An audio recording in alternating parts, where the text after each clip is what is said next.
Hi everyone, thanks for joining me once again. This is Peter, you're watching Thailand Bound. Right, it's a Saturday morning, it's story time. As you can see behind me, I am in Thailand at the moment. I've just come it's in the afternoon, it's really, really hot. And hence no backdrops because I'm in a hotel room. The last four lots of stories you've had, I've been here almost a month now, and last Saturday's stories and the two or three before that, I actually managed to pre-record them before leaving the UK. That's why they had all the nice backgrounds and what have you. But we're back to basics now. I'm just reading out the stories. I want to continue these while I'm here.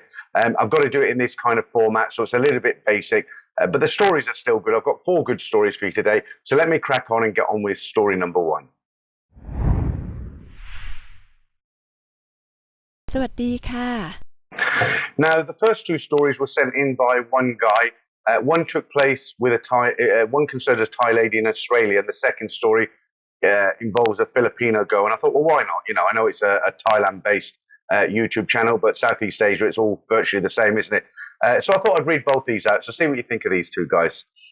I was on a dating site, and I started talking to a Thai girl who lives here in Melbourne. We instantly connected, and before long, we were chatting all day, every day. I really wanted to meet her, but she said that this could never happen as her daddy, in brackets, who I presumed was her father, would go crazy if he ever found out. Around 3 months later, and we are still chatting each day away from this dating site, and we are now exchanging photos and doing video calls. She was one of the sexiest Thai girls I've ever seen, tanned and tall and a gorgeous face. She finally agreed to meet me at a beach here. She was even sexier in person, wearing tiny shorts. She had really long, toned and tanned legs that I could not stop staring at. Months go by and we are meeting more often, but she was very secretive. She would never let me pick her up or drop her off at her home. Sometimes when we were chatting on the phone, she would suddenly hang up. The relationship became physical and it was amazing. One day in bed at my place after an aerobic session, she started crying. I asked her what was wrong and she came clean. She was married. Her husband was an older Australian guy who was not romantic and made her feel like all he wanted was someone to massage him, cook for him, clean the house and satisfy him when he had the urge. I said, well, you just have to leave him. Again, she started crying, but he has done so much for me, she said. They had met in Thailand when this guy was on holiday. She worked at the front desk at the hotel he was staying at. He had brought her to this great country and paid for everything, her permanent visa as well as setting her up with a good job and giving her a brand new life. We kept on meeting in secret. She would panic the whole time, worrying that someone would see her. It was madness. We would meet in dark movie theaters or in a handicapped toilets at shopping malls. Some nights she would tell her husband she was going to walk her dog and she would meet me around the corner where I would park my car. She was the sexiest girl I'd ever been with. After 6 months, I was sick of it and basically said, if you don't leave him, we're done. She said she would leave him, but another 3 months go by and she hadn't, so painfully, I ended it all. It was a shame as we had a really great connection both in and out of the bedroom, but I knew deep down she would never leave her precious daddy. I have told other people that story and apparently it is quite common here, so my advice is be very careful when meeting Asian girls here in Australia or any country for that matter on dating apps. Well, I've got my own opinion on that because he's only got one side of the story, hasn't it? He's believing what she's telling him.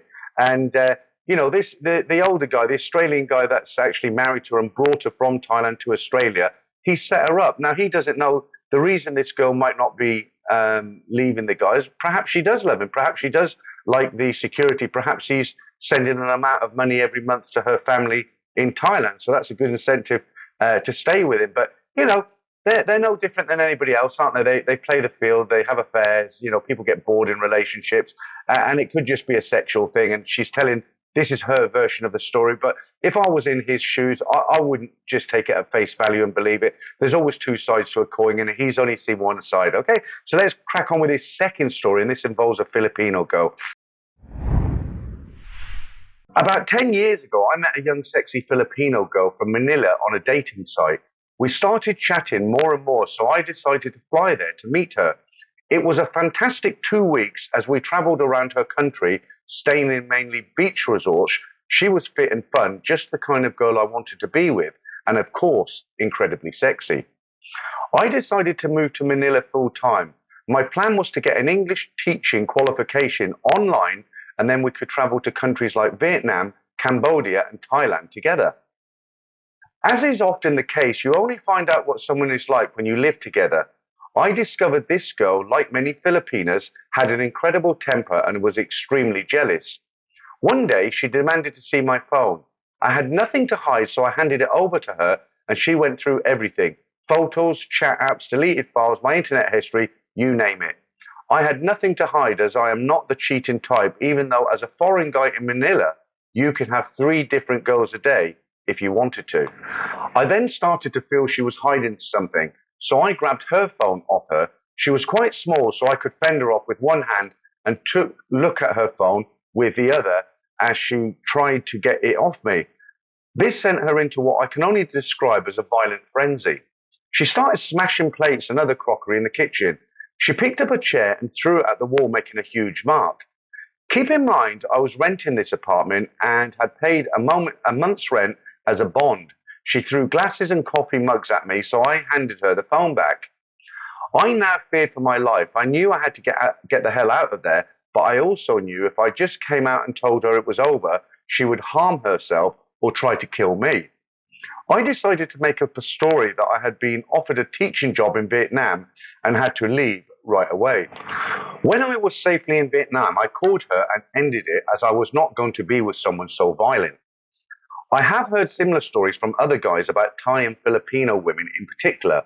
Some can have extreme anger and jealousy issues they keep hidden until later in the relationship. I lived in Japan for 2 years and found Japanese women too were extremely protective of their man and were cat-like to any other females making a play for what they consider to be their property.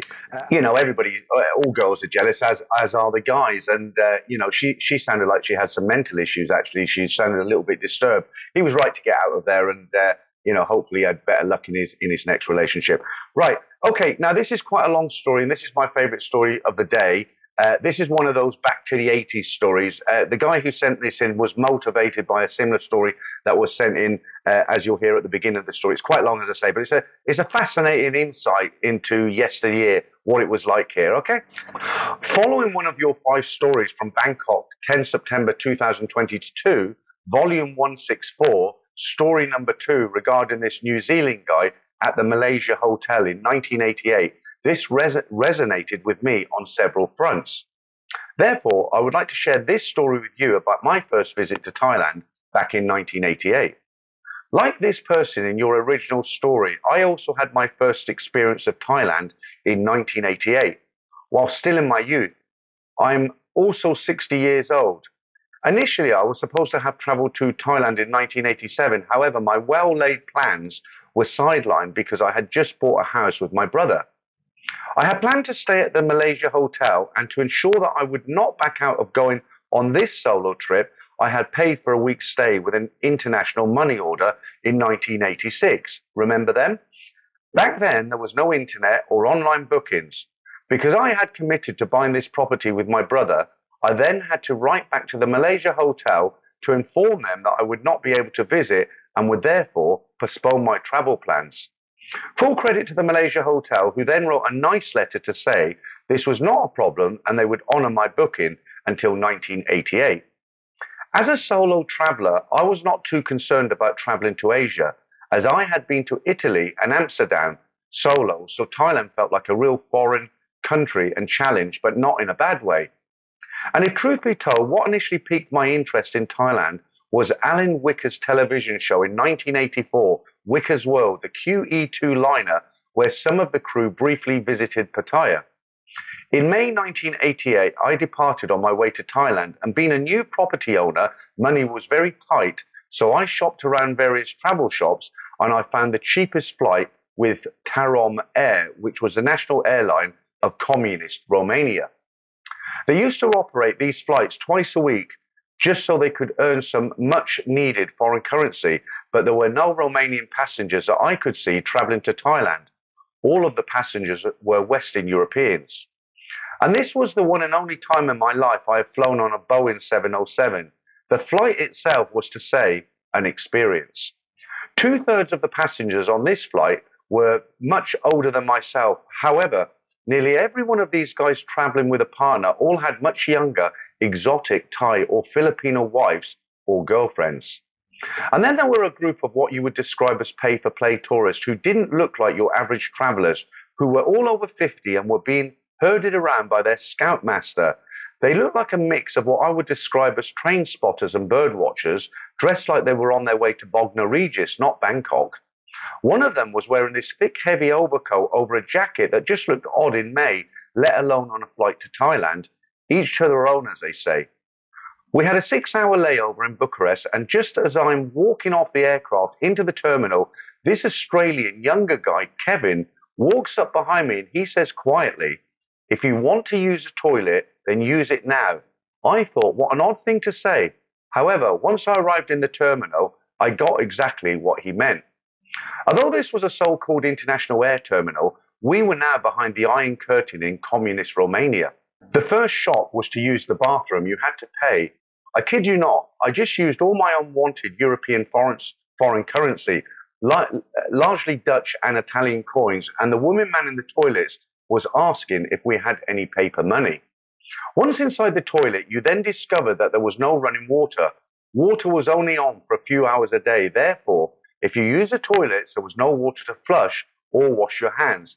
Hence, good advice from this Australian guy, Kevin. I then ended up clicking straight away with Kevin. He was of a similar age as myself, also travelling alone. On board the flight, as there were no in-flight movies, I got talking to 2 other English guys, builders around our age and from South London. We were all swapping stories. The 4 of us were all first-time newbies to Thailand. Kevin's reason for travelling to Thailand is a much longer story for another time. When we arrived in Bangkok, a group of what looked like gap year girls sat up the front of the aircraft, started clapping once it touched down in Bangkok, and this set everybody else up on the flight clapping. The flight was rough and uncomfortable, but I'm not sure if they were clapping because we had made it safely back down on the ground or happy to get off this antiquated aircraft. As I had a hotel reservation and was heading to the Malaysia hotel, given by this time I had paid nearly 2 years earlier, and the 3 others I had been talking with also decided to come over to the Malaysia hotel as they had not made any type of reservation. However, as I was arranging a taxi, the 2 other English guys had somehow signed up for a floating market tour the next morning in what seemed like a too good to be true offer. We found later that the Malaysia hotel offered a much cheaper deal. When we checked into the Malaysia hotel, there was something like 14 other people from our Tarom flight also staying there, which was strange considering the number of available hotels in Bangkok.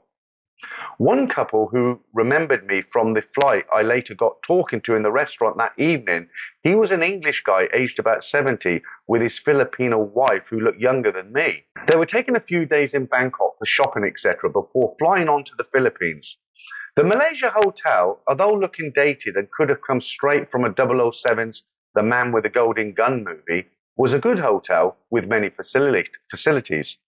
The restaurant was always busy and was my favourite part of this hotel, as it was open 24 hours and had an extensive menu with a mixture of Thai and Western dishes, but not expensive.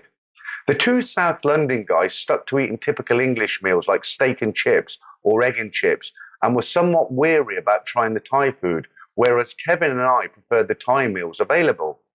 The Malaysia hotel was an institution. You could literally meet all sorts of people. It was a crossroads hotel from travellers from all over the world. I met so many different people there, Scandinavians, Europeans and Americans, all with various stories about where they had come from, what they were doing and where they were heading. Young, old, male, female, it was a crossroads and you never needed to dine alone. Because of the Malaysia's long history as an R&R spot for the US servicemen during the Vietnam War, there were always lots of girls hanging around, largely around the swimming pool and restaurant, hoping to meet a new holiday boyfriend. If it had not been done already, you could easily write a book about the Malaysia hotel. On scams, myself and Kevin were both similar in nature, character-wise, hence the reason we got on so well and ended up spending the whole 2 weeks travelling around Thailand together. Now, one point that the Kiwi guy from 5 Stories from Bangkok made reference to was that most scams people were not aware of in 1981. I would have to disagree, as Kevin had this old battered Thailand travel guide from the early 1970s. A hippie neighbor of his had given him when he returned from Thailand, and listed in that publication were most of the scams that you needed to be wary of. Some that still operate today, 50 years on. This guide, although dated, was a very useful reference point. I would say that 90% of the information was relevant. However, the one about not drinking anything was ice was outdated, and it also suggested you only drink Coca-Cola rather than any local drinks to be safe, as the quality of Coca-Cola was always guaranteed around the world, even though Coke was considerably more expensive than freshly squeezed orange juice or other fruit juice available, and definitely not as healthy as fruit juice. The jewelry scam, where someone approaches you on the street and takes you to his relative's jewelry business and tries to convince you to purchase substandard jewelry that you could apparently sell for a fortune back in your home country, and they would conveniently have someone tell you that a customer had just done this about 2 weeks or a month ago, and how they had made a fortune that covered the cost of their vacation. As we were wise to this, we would play along and go to these stores, get a free drink, and then say we would come back later and buy their jewelry for our return trip home. Because we were backpacking around Thailand and didn't want to carry the jewelry around, 9 times out of 10 they would try to convince you to part with your money, paying a deposit before you left the store.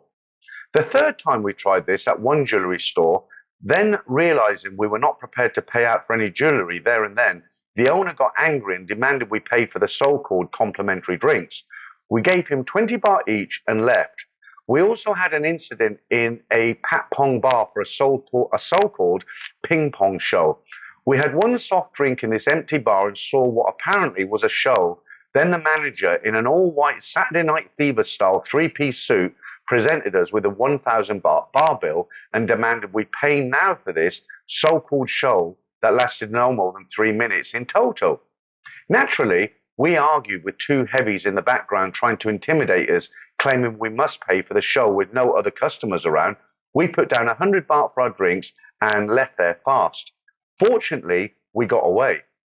Now, by this stage, the 2 South London guys had already departed south to Pattaya after just 3 days in Bangkok. However, in the 1980s and prior to that time, in what is still not widely known even today, is that despite what few scams the Thais might pull, we were generally more at risk from our fellow countrymen than we would be from the average Thai. The fact is, a Thai would never kill a tourist because it would be such a major incident that would bring far too much negative attention on the country and put tourists off from visiting, and they would be worse off in the long run. Whereas someone from your own country would not have the same concerns, and all of the terrible incidents that generally might happen to tourists tended to be caused by people from their own country, but some of these were put down to the locals. Kevin's old hippie friend had warned him to be very wary of any kind-hearted Western people claiming to be looking out for you, offering to show you around and take you under their wing. I personally know of one English guy who was one of the nicest people you could ever meet. He was born in Hong Kong and raised in the UK. In 1986, he was backpacking all the way from Vietnam to Australia. He was taking the bus from Bangkok and got talking to an English girl sitting next to him during this ride heading down to southern Thailand. At a rest stop, the girl asked if he would like a drink from the shop. He said yes, takes a drink, and the next thing he recalls, he's been woken up by the bus driver and all his stuff is gone.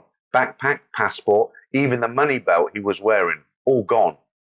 The bus driver takes him to a hospital and gets the police involved, and they tell him he's very lucky because sometimes these guys doing these scams get the dosage wrong of whatever drug they are using to sedate people and end up killing them in the process. And these types of crimes were rife, not from Thais, but from someone from your own country who would engage you. Once you have dropped your guard, they would then pounce, trying to take advantage of you being naive to the country, while claiming to protect you from the Thais all out to scam you. Naturally, we were both wary and on guard, and you had to have your wits about you at all times. One time in Pattaya, a taxi driver insisted he took us to some dodgy so-called English bar. He said just to have a look, run by his apparently good friend. Before we even agreed to go, he started driving us there. On arrival, Kevin and I both felt uneasy because, for one, it was some remote place practically in the middle of nowhere, and it was dark all around with about 4 people. There were 3 guys and a Thai bar girl. The other reason is it felt off was that they were trying to engage us in pool for money or card games, again for money, and claiming you could win easy money, not a problem, and if we didn't have the cash on us, we could just get cash off our credit cards. As the both of us were not gamblers, we had one drink left. Kevin said if he was in Australia, he would have also given them a wide berth, as there was something just off with the whole situation. I can't quite put my finger on it, but it looked like we were being set up to be scammed out of our money. Pattaya was overall much cheaper than Bangkok, with one exception, and that was clothing, much pricier than Bangkok. On the whole, Pattaya was much seedier than Bangkok as well. At night walking around, we would get propositioned by ladyboys compared to the girls by 2 to 1. I recall we found rooms for $2 a night by the second or third road. According to this guide in the 1970s, you could get a room for $1 a night. We moved accommodation because Kevin had met some girl the night before and he wanted to avoid getting too involved with her because she was getting very serious very quickly, like planning out his day. So with that, he switched to another part of Pattaya so he could play the field a bit more. After a few days in Pattaya, we headed back up to Bangkok, and by this time, my 2 weeks was almost up. Back in the Malaysia hotel again, and with this being June in Thailand, I had picked up the beginnings of a cold. One evening, 2 days before I'm due to depart back home and Kevin to Australia, a Thai girl from the crowd that used to hang around the hotel joins us on the table, and we engage in conversation about her love of all things England and English guys. Being polite, I buy her a drink, and after an hour, it is fast approaching midnight. So with my departure flight due soon and trying my best to shake this onset of a cold, I decided to be sensible and go to bed early. I didn't want to be travelling home all bunged up on the flight. 10 minutes after I arrive in my room, I hear a knock at the door. Thinking it must be Kevin, but no, it's the Thai girl from the restaurant who insists she wants to continue our conversation. Stupidly, I allow her into my room. When the conversation goes on for too long, I really wanted her to leave so that I could sleep. Pattaya had worn me out. It's now the early hours, and she asks if she could stay with me as she had missed the last bus for the night. I suggested she takes a taxi instead, but she claims to have no money. So being a gentleman, I offered her 100 baht for a motorbike to get her home. She refuses the money, then asks to use my bathroom. I say yes, and when she comes out, she had removed all her clothes, has a towel wrapped around her, and then climbs into my bed. I said she needed to get dressed and leave, but she is pleading that she will just lay beside me to sleep. I said no, I was feeling a bit rough and I just wanted to sleep alone that night. I then warned her that unless she got out of my bed and left, I would carry her out of my room. She ignored what I said and just patted the side of the bed, inviting me to join her. So with that, I grabbed her clothes in the bathroom, picked her up and carried her into the hallway and left her there. And with that, she finally got the message and departed. But as I said, this was 1988 and there were much more crazier things going on in the Malaysia hotel, all of which you could be a footnote in any book. Kevin, by the way, had planned to get back home to Australia by travelling overland to Singapore and then catching his return flight onto Melbourne. But on the day I departed, he met 2 Scandinavian girls backpacking, and they all ended up travelling overland to Singapore together. Then he ended up dating one of the girls for 2 years as they visited me in London 18 months later when they were on their way to Norway. To conclude, I stayed at the Malaysia Hotel a further 4 times, each time with interesting stories, but that was the only one flying with Tarom Airlines. I still continue to visit Thailand, to date in excess of 50 times in total, typically in February or March period, preferring to stay in an apartment hotel in Pratanam, as I had a job requiring me to travel to Australia and New Zealand and would always stop over for a few days on the way home. Then when I was briefly based in the Middle East, I would also visit Thailand during my regular breaks, as it was easier to fly to Thailand than go home to the UK in the midst of winter. I visited the Malaysia Hotel once again back in March 2020, but that is another story for another time. Isn't that a great story? So as I've mentioned before in these uploads, I like to hear these older stories because I first got to Thailand in the early 90s and I can relate to this kind of stuff. And just out of interest, after I'd finished reading this, I actually went onto Google to see if the Malaysia hotel still exists, and it does. And I think it would be quite an interesting trip to actually go down there and just sit in the lobby for an hour and soak up the atmosphere. Because as the guy said, I've read other stories that it was very well used by the soldiers from the Vietnam War. It was an R&R hotel, basically. A lot of them stayed there. They had holiday girlfriends. A lot of things went on. And as he said, you could actually write a book about the hotel. But there must be so much atmosphere to soak up there, both good and bad. So, guys, if you're sitting on a story, especially something like this, send it in. And as always, I'll change everything. I'll make it anonymous, and I'll read it out for you to hear. Right, the fourth story is another bar girl story. It's quite short. Let's just get on with it and see what you think of this one. In September 2022, I had been visiting Phuket, Thailand for 10 days with a few of my friends for my 30th birthday. As we landed, we booked a shuttle to our villa, and our taxi driver had requested us to stop to meet his sister at her massage parlor. Having just landed an hour ago, we soon came to realize just how deeply rooted the aerobics is part of their culture, with how open-minded the conversations were. We soon reached our beautiful villa, and having spoken to at least 5 people during that journey, each one of them suggested Bangla Road in Patong. Having been to Phuket once in 2013 at the age of 21, I had a blurry memory of just how much fun it was, but nothing could have prepared us for what was truly awaited us.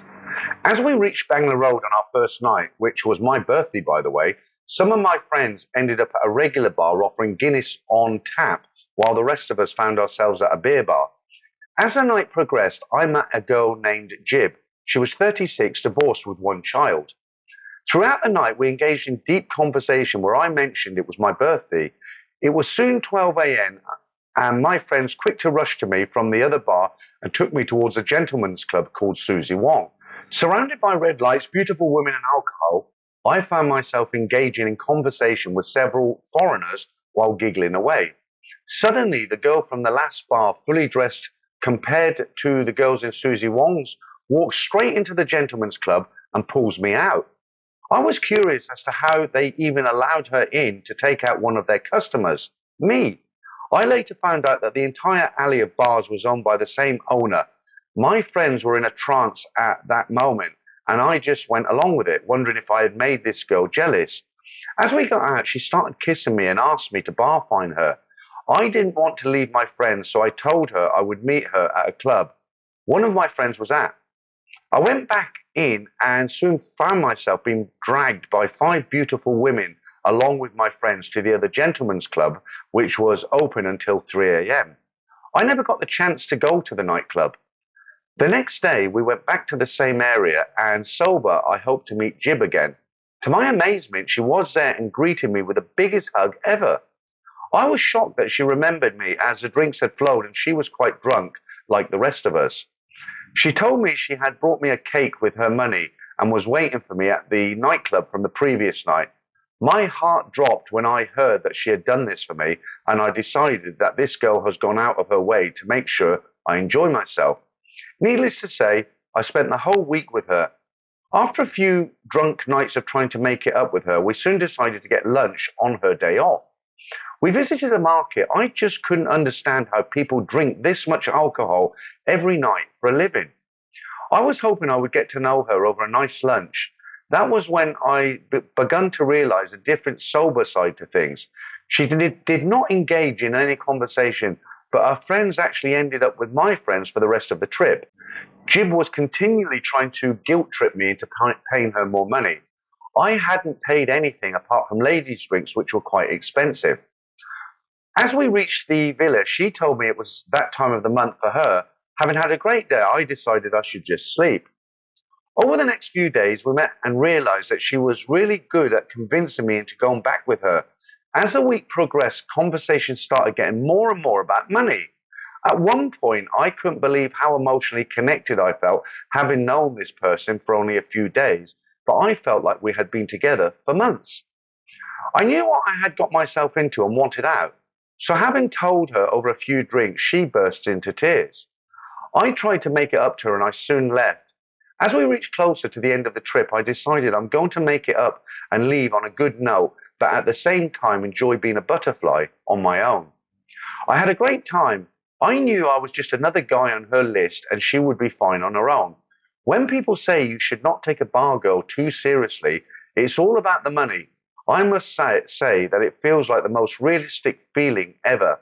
Thailand is one of the most beautiful experiences I have ever had and plan to go back in another few months. This story doesn't have a bad ending, really. Jib and I are still connected on social media, and I would just like to share the roller coaster of emotions I went through during the 10 days with Jib. So, yeah, I mean, this is what people don't understand. If they've never been to Thailand before, they don't understand the whole bar scene. A lot of guys come in and they think, well, I'm no fool. I'd never get caught up in all this sort of thing. But it's very, very difficult because, as I've said many, many times before, these girls are very good at what they do. They're very charming. They know what buttons to press. They know how foreigners think. And, you know, within days, they can make a guy fall in love with them. And a bar girl told me years ago, she said, you know, if we can make a guy fall in love with us, it's so much easier to get money out of him. So, guys, I've said it before and I'll say it again, do not fall in love with a bar girl. Of course, you always get the odd comment. I always get the odd comment saying, no, you're wrong. I met this bar girl 20 years ago. I've had 3 kids and we've been happy ever after. Whether that's true or not, I don't know. If it is, congratulations. It's rare. But as a whole, if you're going on a vacation to Thailand and you want to hook up with somebody, just treat it very, very casual. If you want something a bit more serious, there's different avenues to explore rather than go-go bars, massage parlors, and beer bars. Okay, so that's the 4 stories for this week, guys. As I say, a little bit different surroundings here. I've been here close to a month now. I'll be doing the same next week to continue the stories because I know a lot of people signed up for the stories. I'm actually changing hotels this week, actually in a couple of days' time. I've done a review of this hotel. It's a nice hotel, but I'm paying 800 baht a night for this, and I've decided to stay in Pattaya for a month. Originally, it was a week. I've been here 2 weeks, but I've decided to stay another month simply because it's so cheap compared to Bangkok. You know, you can go into a go-go bar here and have a draft beer for 59 baht. You know, you can go into bars and buy a bottle of Leo for 50 baht, 60 baht. It's just incredibly cheap. And the food options down here are not only cheap, they're very, very good, Thai food and Western food. So that's my plan. I'm going to move in hotel in a couple of days' time. But as always, I will bring you some more stories next Saturday.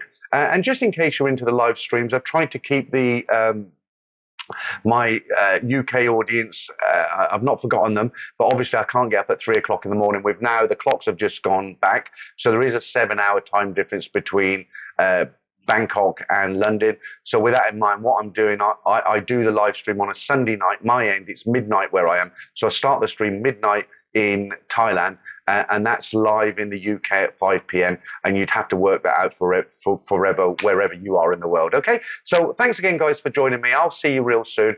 I'll see you tonight if you're into the live streams, and if not, there'll be more stories next Saturday. Thanks for listening to me again, guys, and I'll catch you all real soon.